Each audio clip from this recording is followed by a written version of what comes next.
شب برات موت کا فرشتہ گھر کیوں آتا ہے؟ رسول اللہ صلی اللہ علیہ وسلم نے فرمایا، جب شعبان کی 15ویں رات ہو تو قیام کرو اور دن کو روزہ رکھو، کیونکہ اللہ تعالیٰ آسمان کی طرف نزول فرماتے ہیں اور 4 لوگوں کو چھوڑ کر باقی سب کی بخشش کر دیتے ہیں۔ وہ 4 لوگ: بسم اللہ الرحمن الرحیم۔ شب برات شعبان معظم کی 15ویں رات کو شب برات کہا جاتا ہے۔ برات کا مطلب ہے نجات کی رات۔ اس رات کی خصوصیت یہ ہے کہ اس رات میں اللہ تعالیٰ اپنے نیک بندوں کو اپنی خصوصی رحمت سے نوازتا ہے۔ اس رات میں ہر امر کا فیصلہ ہوتا ہے اور اللہ تعالیٰ اپنی مخلوق میں رزق تقسیم فرماتے ہیں اور پورے سال میں اپنے بندوں سے سرزد ہونے والے اعمال اور پیش آنے والے واقعات سے اپنے فرشتوں کو باخبر کرتے ہیں۔ حضرت ابوبکر صدیق رضی اللہ تعالیٰ عنہ سے روایت ہے، وہ فرماتے ہیں کہ رسول اللہ صلی اللہ علیہ وآلہ وسلم نے فرمایا، اٹھو شعبان کی 15ویں رات کو، اس لیے کہ بالیقین یہ رات مبارک رات ہے۔ اس رات کو اللہ تعالیٰ اپنے بندوں سے فرماتے ہیں، کوئی ایسا جو مجھ سے بخشش طلب کرے اور میں اسے بخش دوں، اور تندرستی مانگے اور میں اسے تندرستی دوں، ہے کوئی محتاج کی آسودہ حالی چاہتا ہو تو اس کو آسودہ کر دوں۔ چنانچہ صبح تک اللہ تعالیٰ یہی ارشاد فرماتے ہیں حتیٰ کہ فجر ہو جاتی ہے۔ حضرت علی مرتضیٰ رضی اللہ تعالیٰ عنہ سے روایت ہے کہ رسول اللہ صلی اللہ علیہ وآلہ وسلم نے فرمایا، جب شعبان کی 15ویں رات ہو تو قیام کرو اور دن کو روزہ رکھو، کیونکہ نصف شعبان کی رات سورج غروب ہوتے ہی اللہ تعالیٰ آسمان کی طرف نزول فرماتے ہیں اور 4 لوگوں کو چھوڑ کر باقی سب کی بخشش کر دیتے ہیں۔ ان 4 لوگوں میں سے سب سے پہلے نمبر پر وہ ہے جو مشرک ہو، یعنی اللہ پاک کی ذات مبارکہ میں غیر اللہ کو شریک کرتا ہو۔ دوسرا وہ جو اپنے دلوں میں دوسروں کے لیے کینہ رکھتا ہو۔ تیسرا وہ جو رشتہ داروں سے قطع تعلق کرتے ہو۔ چوتھے نمبر پر بدکار عورت اور مسلسل شراب پینے والا۔ ایسا ہرگز نہیں، ان لوگوں کی کبھی بخشش نہیں ہو سکتی، بلکہ سبب یہ ہے کہ یہ اپنے گناہوں سے سچے دل سے توبہ کر لیں، کیونکہ توبہ کرنے کی توفیق بھی اللہ تعالیٰ کی طرف سے ہے۔ بس جب تمہارے دلوں میں یہ خیال غالب آ جائے کہ میں نے زندگی میں بے شمار گناہ کر لیے تو توبہ کر لوں، پاک ہے وہ ذات جو تمہیں توبہ کرنے کی توفیق دے گی، تو اس بری عادت سے تمہارا چھٹکارا بھی ممکن بنا دے گی۔ بس تم اپنے رب کی طرف رجوع کرنے میں دیر نہ کرو۔ حضرت عائشہ صدیقہ رضی اللہ تعالی عنہا فرماتی ہیں، حضور سرور کونین صلی اللہ علیہ وآلہ وسلم نے مجھ سے ارشاد فرمایا، اے عائشہ، کیا تم نہیں جانتی کہ آج کی یہ شب نصف شعبان کی شب ہے؟ یہ رات 1000 راتوں سے افضل ایک ایسی رات ہے جب اللہ تعالیٰ اپنی مخلوق کے بنی کلب کی بکریوں کے بالوں کے برابر گناہوں کو بخش دیتے ہیں اور دوزخ سے آزاد فرماتے ہیں، سوائے 6 لوگوں کے۔ پہلا شراب کا عادی، دوسرا والدین کا نافرمان، تیسرا زنا کرنے والا، چوتھا قطع تعلق کرنے والا، پانچواں فتنہ باز اور چھٹا چغل خور۔ ایک مرتبہ عیسیٰ علیہ السلام کسی پہاڑی کے پاس سے گزر رہے تھے کہ آپ کی نظر ایک عجیب و غریب جھونپڑی پر پڑی۔ آپ رک کر حیرت سے اسے دیکھنے لگے۔ اس موقع پر اللہ تعالیٰ نے وحی نازل فرمائی اور ارشاد فرمایا، اے عیسیٰ، کیا میں اس سے زیادہ عجیب چیز تم پر ظاہر نہ کر دوں؟ عرض کیا، جی ہاں ضرور۔ چنانچہ اس جھونپڑی میں سے ایک بزرگ ہاتھ میں عصا لیے باہر آئے۔ حضرت عیسیٰ علیہ السلام نے اس بزرگ سے پوچھا، آپ کتنے عرصے سے جھونپڑی میں عبادت کر رہے ہیں؟ بزرگ نے جواب دیا، 400 برس سے۔ یہ سن کر حضرت عیسیٰ علیہ السلام نے بارگاہ الہی میں عرض کی، اللہ تیرے اس معجزے کو دیکھنے کے بعد میرا یہ گمان ہے کہ اس بندے سے زیادہ عبادت گزار بندہ اور کوئی نہیں۔ اللہ تعالیٰ نے ارشاد فرمایا، اے عیسیٰ، میں میرے محبوب نبی کی امتی کا شعبان کے مہینے کی آدھی رات کی عبادت میں وہ نوافل نماز ادا کر لینا اس بزرگ کی 400 برس کی عبادت سے افضل ہے۔ حضرت ابو حریرہ رضی اللہ تعالی عنہ فرماتے ہیں کہ حضور اکرم صلی اللہ علیہ وسلم نے فرمایا، میرے پاس آدھی شعبان کی رات میں جبرائیل و امین علیہ السلام تشریف لائے اور عرض کرنے لگے، اے اللہ کے رسول، اپنا سر مبارک آسمان کی طرف اٹھائیے۔ میں نے ان سے دریافت کیا، ایسا کیوں اس رات میں ایسا کیا ہے؟ حضرت جبرائیل امین علیہ السلام فرمانے لگے یہ وہ رات ہے جس رات اللہ تعالی رحمت کے 300 دروازے کھول دیتے ہیں اور اس انسان کو بخش دیتے ہیں جس نے اس کے ساتھ کسی کو شریک نہ ٹھہرایا ہو، بشرطے کہ وہ جادوگر نہ ہو، سود خور نہ ہو، زانی نہ ہو، شراب کا عادی نہ ہو۔ ان لوگوں کے اللہ تعالیٰ اس وقت تک بخشش نہیں فرماتے جب تک کہ وہ توبہ نہ کر لیں۔ ماہ شعبان کی 15ویں شب کے بارے میں آن حضرت صلی اللہ علیہ وآلہ وسلم فرماتے ہیں اے عائشہ کیا تم جانتی ہو اس رات میں کیا ہوتا ہے؟ عرض کیا یا رسول اللہ بتلائیے اس میں کیا ہوتا ہے؟ آپ نے فرمایا اس رات کی فضیلت یہ ہے کہ آدم علیہ السلام کی اولاد میں سے جو شخص اس سال پیدا ہوگا اور جو اس سال میں مرے گا اس کا مرنا اور پیدا ہونا لکھا جاتا ہے، اور جو فرشتے ان کاموں پر مقرر ہیں ان کو اس امر کی اطلاع دی جاتی ہے، اور جتنا رزق مخلوق کو اس برس ملے گا سب لکھ دیا جاتا ہے۔ اور اس 15ویں رات اللہ تعالیٰ سورج ڈوبتے ہی اس دنیا کے اوپر جو آسمان ہے اس پر تشریف لے آتے ہیں اور ارشاد فرماتے ہیں کوئی جو مجھ سے بخشش کا طلبگار ہو، رزق چاہتا ہو، مصیبت کا مارا ہو، دعا کرے تو میں اس کی مصیبت کو دور کر دوں گا۔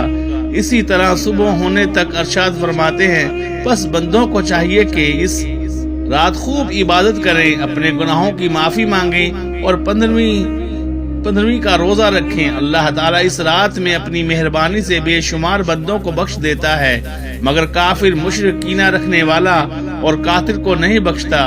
حضرت عائشہ صدیقہ رضی اللہ تعالی عنہا نے فرمایا ایک رات میں نے رسول اللہ صلی اللہ علیہ وآلہ وسلم کو بستر پر نہ پایا تو میں پریشان ہو گئی۔ میں آپ کی تلاش میں گھر سے باہر نکلی، میں نے دیکھا کہ آپ بقیع کے قبرستان میں موجود ہیں اور آپ کا سر مبارک آسمان کی طرف اٹھا ہوا ہے۔ اس رات اللہ تعالیٰ آسمان پر تشریف فرماتے ہیں اور بنی کلب کی بکریوں کے بالوں کے برابر انسانوں کو دوزخ سے آزاد کرتے ہیں۔ پھر فرمایا کیا تم آج رات مجھے عبادت کی آزادی دیتی ہو؟ میں نے عرض کیا ضرور۔ پھر آپ نے نماز پڑھنا شروع کر دی اور قیام تخفیف کی سورہ فاتحہ اور ایک چھوٹی سی آیات پڑھی، اور پھر آپ سجدے میں چلے گئے، پھر آدھی رات تک سجدے میں رہے، پھر کھڑے ہو کر دوسری رکعت پڑھی اور پہلی رکعت کی طرح اس میں بھی قرات فرمائی اور چھوٹی سورت پڑھی، پھر آپ سجدے میں چلے گئے۔ یہ سجدہ صبح تک جاری رہا، میں دیکھتی رہی۔ جب آپ کو سجدے میں گئے زیادہ دیر ہو گئی تو مجھے اندیشہ ہو گیا کہ کہیں اللہ تعالیٰ نے اپنے رسول صلی اللہ علیہ وسلم کی روح مبارک کو قبض تو نہیں کر لیا۔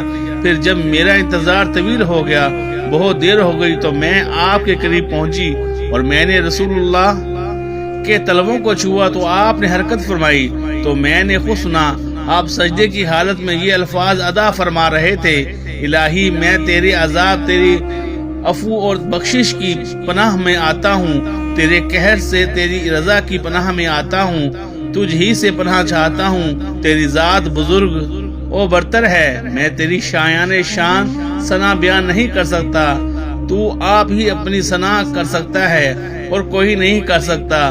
صبح کو میں نے عرض کیا کیا آپ سجدے میں ایسے کلمات ادا فرما رہے تھے کہ ویسے کلمات آپ کو ادا کرتے ہوئے میں نے کبھی نہیں سنا؟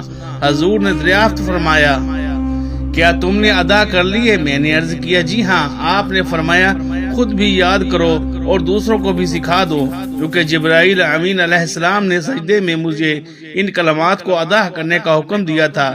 شب برات کی رات حضرت علی رضی اللہ تعالی عنہ عشاء کی نماز کے بعد گھر کی طرف جا رہے تھے، دیکھا ایک شخص راستے میں پہ رضائی اوڑھ کے سو رہا تھا، بس یہ دیکھنا تھا تو حضرت علی رضی اللہ تعالی عنہ قریب گئے اور فرمانے لگے اے شخص آج رات کون سی ہے؟ تو وہ کہنے لگا یا علی آج 15 شعبان ہے۔ بات جب یہاں تک پہنچی تو حضرت علی رضی اللہ تعالی عنہ نے فرمایا یہ رات بیداری کی رات ہے۔ میں نے اللہ کے رسول صلی اللہ علیہ وسلم سے سنا کہ اس رات اللہ آسمانوں کے فرشتوں کو حکم دیتا ہے کہ جاؤ زمین کی طرف، اور وہ فرشتے حضرت میکائیل اور حضرت اسرائیل کے پیچھے ہوتے ہیں۔ حضرت میکائیل اور حضرت اسرائیل ہر گھر میں آتے ہیں کیونکہ اللہ کا حکم ہوتا ہے کہ اس رات اگر کوئی میرا بندہ اپنے گناہوں کے لیے پچھتائے اور مجھ سے آنے والے وقت میں اچھے اعمال کا وعدہ کرے تو حضرت میکائیل علیہ السلام اس کی تقدیر میں ترامیم کر کے آنے والے سال میں زیادہ سے زیادہ رزق اور فراوانی لکھنا، اور اللہ کا حضرت اسرائیل علیہ السلام کے لیے حکم ہوتا ہے کہ اے اسرائیل، ہر گھر جا کے دیکھ، آنے والے سال میں جس گھر میں جو مرنے والا ہے اسے بتا کہ بیدار ہو کے اپنے اللہ کی عبادت کر، کیونکہ باقی اس کی زندگی میں اتنی سانسیں اور اتنی دھڑکنیں موجود ہیں۔ اگر کوئی میرا بندہ اس رات اپنی زندگی میں میری عبادت کے لیے مجھ سے مہلت مانگے تو اس کی زندگی میں فراوانی لکھنا، اور اگر وہ آنے والی زندگی میں مصیبتوں اور بیماریوں سے نجات مانگے تو اس کی آنے والی زندگی سے ہر مصیبت کو ختم کر دینا۔ اے شخص، اس رات تمہارے پروردگار کا حکم ہوتا ہے کہ اے فرشتوں، جاؤ ہر گھر میں نگاہ ڈالو، آج کی رات کسی بھی انسان کی کوئی بھی دعا رد نہ ہونے پائے۔ ان احادیث کریمہ اور صحابہ اکرام رضوان اللہ اجمعین اور بزرگان دین رحم اللہ کے عمل سے اس رات میں 3 کام کرنا ثابت ہے۔ ایک، قبرستان جا کر مردوں کے لیے احسان ثواب اور مغفرت کی دعا کی جائے، لیکن یاد رہے کہ نبی کریم صلی اللہ علیہ وسلم سے ساری حیات مبارکہ میں صرف 1 مرتبہ شب برات میں جنت البقیع جانا ثابت ہے۔ اس لیے اگر کوئی شخص زندگی میں 1 مرتبہ بھی اتباع سنت کی نیت سے چلا جائے تو اجر و ثواب کا باعث ہے، لیکن پھول پتیاں چادر چڑھاوے اور چراغاں کا اہتمام کرنا اور ہر سال جانے کو لازم سمجھنا اس کو شب برات کے ارکان میں داخل کرنا ٹھیک نہیں ہے۔ جو چیز نبی کریم صلی اللہ علیہ وسلم سے جس درجے میں ثابت ہے اس کو اسی درجہ میں رکھنا چاہیے، اس کا نام اتباع اور دین ہے۔ 2، اس رات میں نوافل تلاوت، ذکر و اذکار کا اہتمام کرنا۔ اس بارے میں یہ واضح رہے کہ نفل ایک ایسی عبادت ہے جس میں تنہائی مطلوب ہے، یہ خلوت کی عبادت ہے، اس کے ذریعے انسان اللہ کا قرب حاصل کرتا ہے، لہٰذا نوافل وغیرہ تنہائی میں اپنے گھر میں ادا کر کے اس موقع کو غنیمت جانے۔ نوافل کی جماعت اور مخصوص طریقہ اپنانا درست نہیں ہے۔ یہ فضیلت والی راتیں شور و شغب اور میلے اجتماع منعقد کرنے کی راتیں نہیں ہیں، بلکہ گوشہ تنہائی میں بیٹھ کر اللہ سے تعلقات استوار کرنے کی قیمتی لمحات ہیں، ان کو ضائع ہونے سے بچائیں۔ نمبر 3، دن میں روزہ رکھنا بھی مستحب ہے۔ ایک تو اس بارے میں حضرت علی رضی اللہ تعالی عنہ کی روایت ہے، اور دوسرا یہ کہ نبی کریم صلی اللہ علیہ وآلہ وسلم ہر ماہ ہر ایام بیض کے روزوں کا اہتمام فرماتے تھے، لہٰذا اس نیت سے روزہ رکھا جائے تو معجب اجر و ثواب ہوگا۔ باقی اس رات میں پٹاخے بجانا، آتش بازی کرنا اور حلوے کی رسم کا اہتمام کرنا، یہ سب خرافات و اسراف میں شامل ہیں۔ شیطان ان فضولیات میں انسان کو مشغول کر کے اللہ کی مغفرت اور عبادت سے محروم کر دینا چاہتا ہے، اور یہی شیطان کا اصل مقصد ہے۔ بہرحال اس رات کی فضیلت بے اصل نہیں ہے، اور سلف صالحین نے اس رات کی فضیلت سے فائدہ اٹھایا ہے۔ اللہ پاک ہمیں دین کی مکمل سمجھ نصیب فرمائے اور ہمیں بہتر عمل کرنے کی توفیق عطا فرمائے، آمین ثم آمین یا رب العالمین۔ ناظرین، کمنٹ باکس میں اللہ تعالیٰ کے 99 ناموں میں سے ایک نام ٹائپ کیجئے اور ہمیں اپنی دعاؤں میں یاد رکھیے گا۔ جزاک اللہ خیرہ۔